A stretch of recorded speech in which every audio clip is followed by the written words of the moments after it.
I'm just going to give a quick overview of what's going to be included in today's video. We're going to be making gluten-free bread, and the first step will be to combine the yeast and almond milk.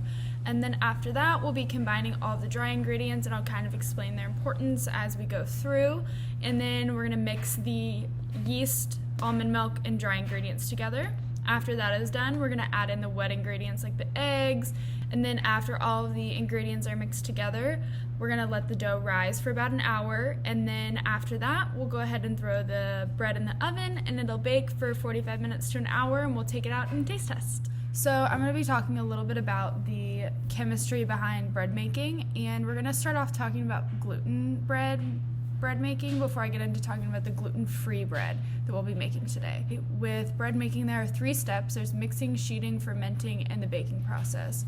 So when you're mixing, you have your wheat flour, water or milk, yeast, sugar, salt, oil, other components are mixed in, they're kneaded, and the ingredients are blended homogeneously and they're hydrated, resulting in a gluten network. And this gluten is made of 2 major wheat components, which make up 85% of the wheat protein, which are gliadin and glutenin.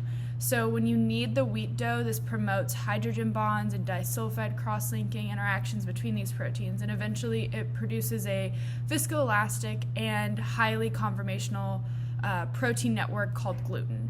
And yeast grows very fast in dough, feeding on the sugars that are added in from the flour and the sugar itself, and it consumes all the available oxygen, and so in that process it produces carbon dioxide. So there's a shift in metabolism from aerobic respiration to anaerobic fermentation. So the fermentation process generates the gas, as I just mentioned, carbon dioxide, and also other components like ethanol, which will be baked out of the bread when it's put in the oven. So in wheat dough, the gas is usually in the gluten matrix, so it's composed of this viscoelastic gluten network and other components like starch and water or milk. And so in the beginning of the fermentation process, many small gas cells are produced throughout the dough, and it makes these small little bubbles or balloons. And as fermentation proceeds, each gas cell grows bigger and the dough is rising, so that's what gives it the vertical height that it has. In the baking process, the gas cells inflate further with heat, giving those big bubbles, and that results in the expansion, namely the oven spring of the dough. And starch molecules are gelatinized by the heat, so the gluten matrix forms envelopes around the balloons or bubbles, and they become hardened, and then they become part of that crumb framework. So the crust or the surface of the dough is also hardened by a Maillard reaction between sugars and amino acids, and then the bread making is complete. The main difference between gluten bread and the gluten-free bread we'll be making today is that gluten is able to make a matrix and trap those gas bubbles, so it allows the bread to rise more. So gluten-free bread isn't going to have that same height that gluten-filled bread will have. So the main issue in gluten-free bread is there has to be some sort of improvement to retain the gas that is being produced by the yeast, and there has been a lot of research into trying to figure out a strategy for creating the cross-linking that exists in gluten bread. So today we'll be making additive-free gluten-free rice bread. So the physical properties of gluten-free rice flour are very different from the viscoelastic wheat dough that will be produced in gluten bread. So the first step will be adding the yeast to almond milk to completely dissolve all the yeast. And this is extremely important because if not, the generations of bubbles that are produced in the fermentation process will be of different sizes, and it may actually result in their coalescence, and the batter will shrink, and we won't see that vertical height that we would in a normal gluten-filled bread. So as we make our gluten-free bread, we're going to be going through the same steps that we would if we had a gluten-filled bread. So in the early stages of fermentation, the yeast is going to produce gas, which is carbon dioxide and alcohol, and the batter will actually hold the gas if the bread making is done under the right conditions. So if we do everything correctly, the bread should rise. So small bubbles will appear throughout the batter, and the small bubbles are particles of foam in which the fermentation gas is surrounded by starch granules. So to start off, we're going to add our yeast and our almond milk. So it's going to be a water-based dough. So with milk-based dough, you usually have a higher pH compared to a water-based dough.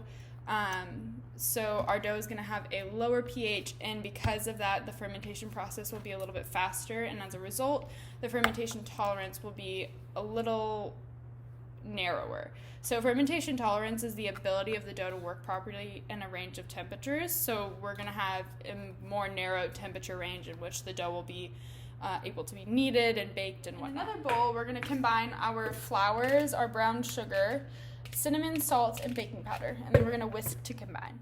Now we're going to talk about the sugar and the starch. Enzymes are important for this part of the chemistry.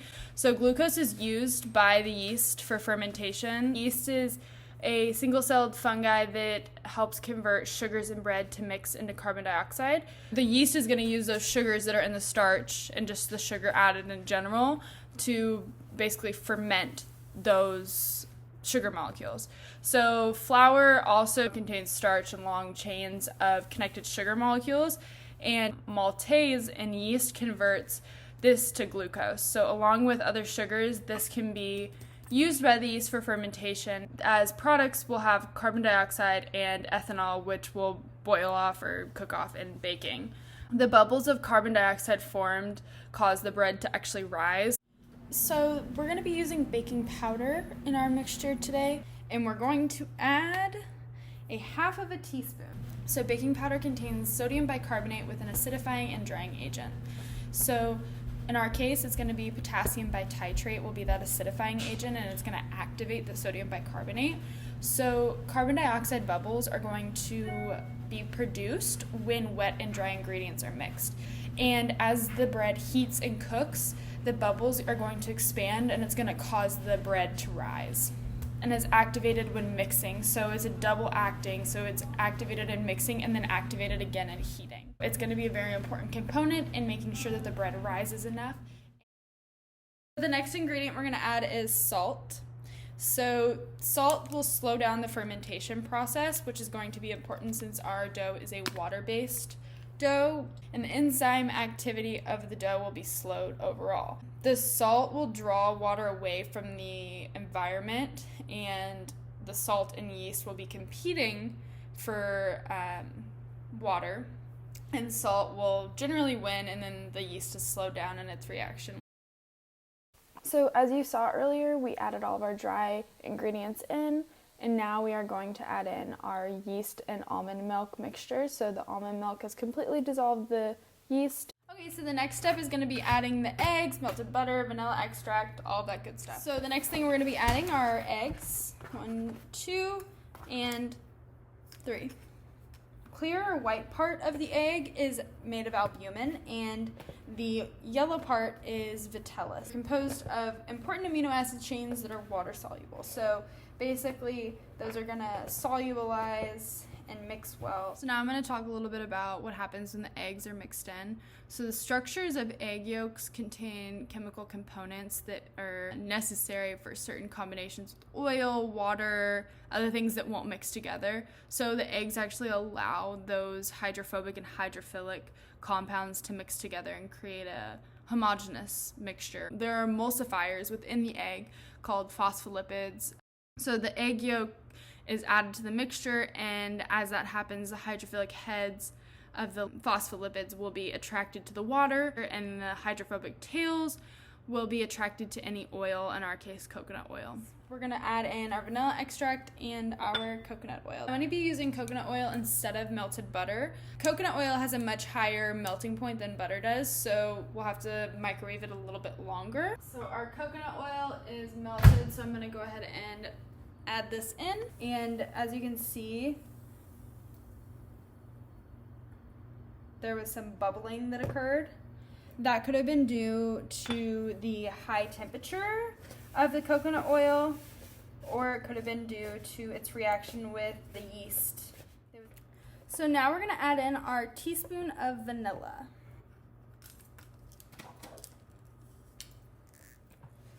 Now we're going to be adding the dough into the pan,